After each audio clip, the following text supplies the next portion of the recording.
Paano kung hindi pa talaga siya tapos sa'yo? Paano kung may mga senyales na nakikita mo, pero natatakot ka lang bigyan ng kahulugan? Minsan hindi nila sasabihin na mahal ka pa nila. Minsan pride ang nauuna. Minsan takot. Pero ang kilos, hindi nagsisinungaling. Ngayon, pag-uusapan natin ang malinaw at hindi gaanong halatang signs na gusto ka pa ng ex mo.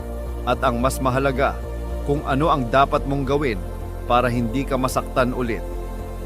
Mga sign na gusto ka pa ng ex mo. Unang senyales. Patuloy ang communication, kahit walang malinaw na dahilan. Kapag ang isang tao ay totally naka-move on, hindi na siya maghahanap ng dahilan para magparamdam. Pero kung ang ex mo ay patuloy na nagchat-chat ng random updates, nagpapadala ng memes na inside joke ninyo, o biglang nangangamusta kahit walang okasyon, maaaring hindi pa siya handang tuluyang mawala sa buhay mo. Halimbawa, simple lang ang usapan ninyo, pero napapansin mong siya ang laging nauuna mag-message. Hindi iyon aksidente. Emotional tethering iyon, paraan para manatiling konektado. Ikalawang senyales. Bigla siyang nagiging active kapag may bago kang kausap. Kapag nalaman niyang may bagong tao sa paligid mo, at dun siya mas nagiging present, mas madalas mag-reply, mas interesado sa mga ganap mo, mas mabilis mag-react sa stories mo, maaaring natitrigger ang takot niyang tuluyan ka nang mawala. Halimbawa, dati matagal siya mag-reply at parang walang urgency ang usapan ninyo.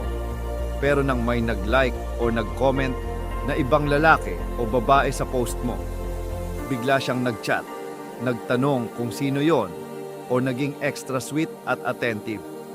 Minsan sapel lang to, tulad ng bigla niyang pag-share ng memories ninyo o pagbanggit ng inside jokes kapag alam niyang may ibang pumapasok sa eksena.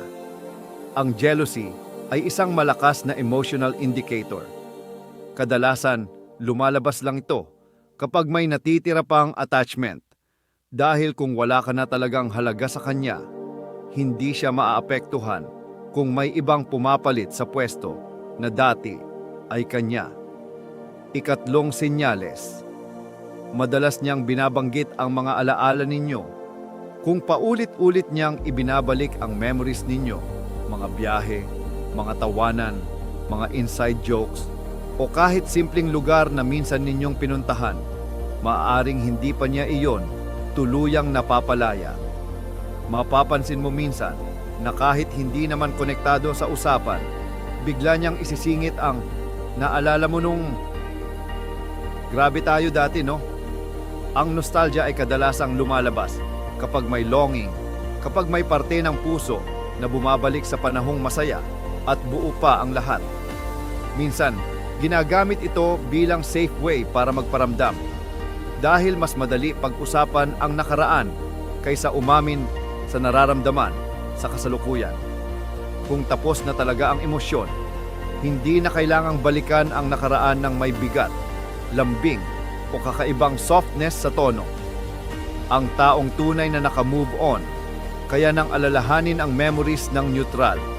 Pero kapag may init pa sa paraan ng pagkukwento niya, may posibilidad na may init pa rin ang damdamin. Ikaapat na senyales. Ramdam mo ang tensyon kapag nagkikita kayo. May awkwardness, may eye contact na mas matagal kaysa normal, may hindi maipaliwanag na energy sa pagitan ninyo. Halimbawa, kapag nagkita kayo sa isang event, pareho kayong conscious sa presensya ng isa't isa. Parang alam mong nandyan siya, kahit hindi mo siya tinitingnan. Minsan mapapansin mong nagiging tahimik siya kapag malapit ka, o kaya naman sobra siyang lively at parang pilit na casual. May mga sandaling nagtatagpo ang mga mata ninyo at may second na masyadong mahaba para maging wala lang. Ang body language ay mahirap itago. Ang pag-aayos niya ng damit kapag napansin kang nakatingin, ang biglang paglapit o pag-iwas, ang bahagyang pagngiti na may halong kaba. Lahat ng ito ay subtle signs ng unresolved emotion. Kapag may natitira pang damdamin, lumalabas iyon sa kilos bago pa sa salita dahil ang katawan ang unang nagre-react sa presensya ng taong minsang naging mahalaga. Ikalimang senyales. Hindi pa siya seryosong committed sa iba. Kung matagal na kayong hiwalay, pero wala pa rin siyang solid na relasyon, maaaring may unresolved feelings pa siya. Hindi ito automatic na ikaw pa rin, pero kung may kasabay itong iba pang senyales, tulad ng communication at jealousy, nagiging pattern ito.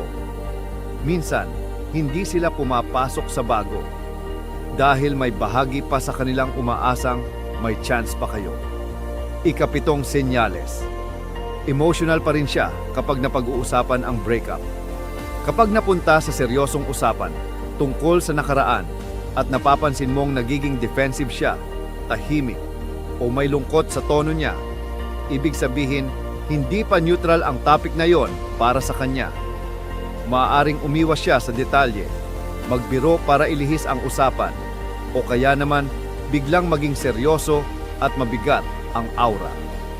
Minsan makikita mo sa mga mata niya na may gustong sabihin pero hindi masabi ng diretsyo. Kapag may natitira pang emosyon, regret man yon, guilt o pagmamahal, lumalabas yon kapag nabubuksan ang usapan tungkol sa hiwalayan.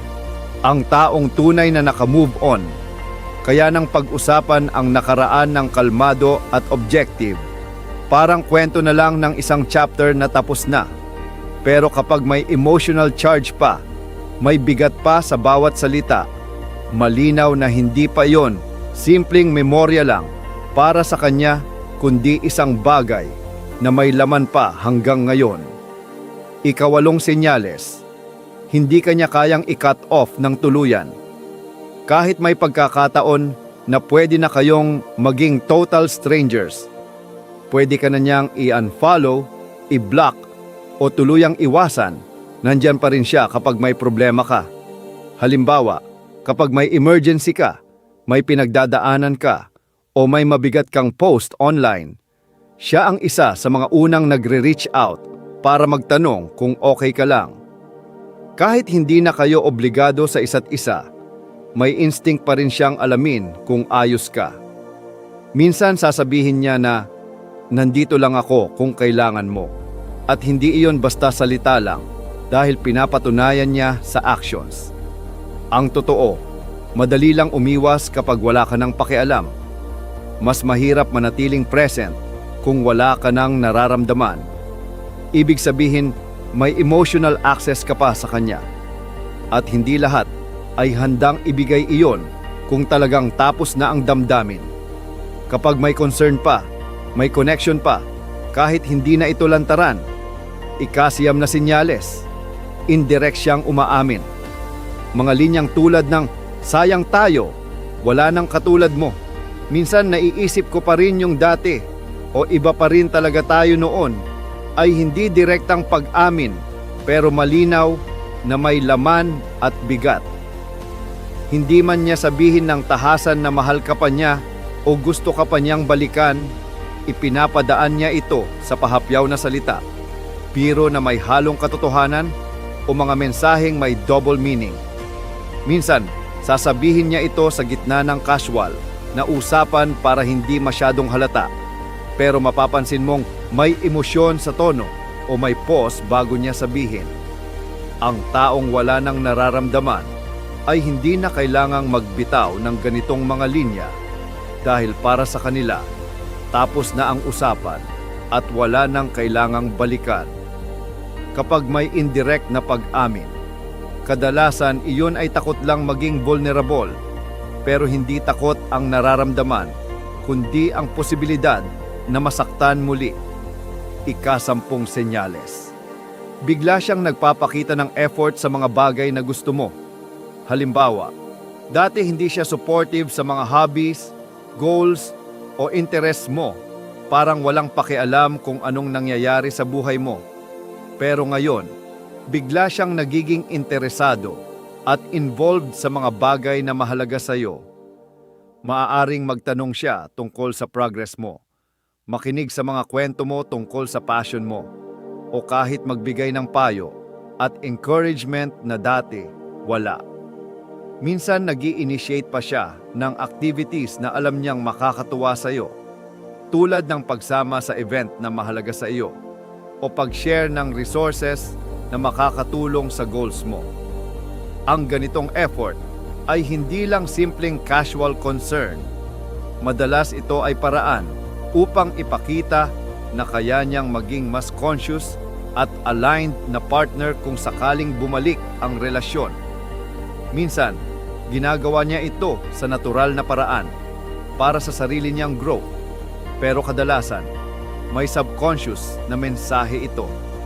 Gusto niyang makita mo na nagbago siya at handa na siyang maging mas mabuting tao para sa iyo. Ika-11 senyales. Tinitingnan ka pa rin niya ng may lambing. Kapag nagkikita kayo at nahuhuli mong may softness pa sa paraan ng pagtingin niya sa iyo, parang may halong nostalgia, curiosity, o pag-aalala, iyon ay subconscious reaction na hindi niya sinasadya. Maaaring mapansin mo na mas matagal ang eye contact niya kaysa normal.